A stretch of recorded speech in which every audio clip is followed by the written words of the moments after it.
9 గ్రెయిన్స్కి స్వాగతం. ఇప్పుడు కొత్త బియ్యంతో పాయసం చేసుకుందాం మనం. ఈ పాయసం మీరు కూడా చేసి చూసి టేస్ట్ చూసి మీకు నచ్చినట్లయితే లైక్ చేయండి, షేర్ చేయండి, కామెంట్ చేయండి.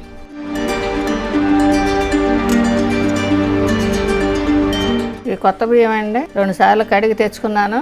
దీంట్లో 1 స్పూన్ నెయ్యి వేద్దాం, కలుపుకుందాం. ఇలాగా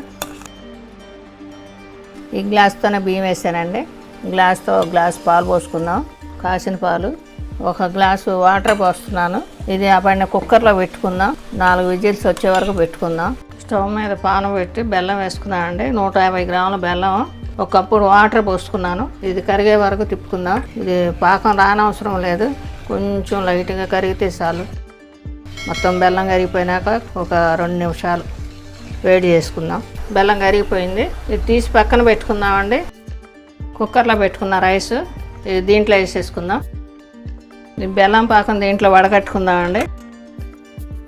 ఈ బెల్లం పాకంలో కొంచెం ఉడకనిద్దాం కాసేపు.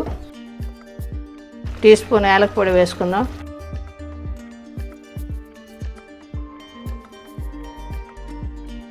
దీంట్లో ఇంకో గ్లాస్ పాలు పోసుకుందామండి.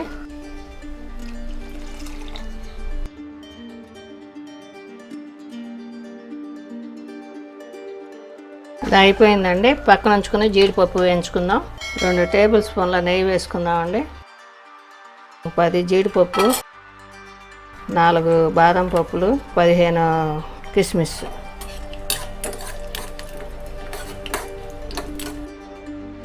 ఇవి వేగినాయండి, తీసేద్దాం. వేసేసుకుందామండి. ఇది ఒక బౌల్లో తీసుకుందామండి. సంక్రాంతి స్పెషల్ కొత్త బియ్యం పాయసం రెడీ అండి. మీరు కూడా చేసి టేస్ట్ చూడండి.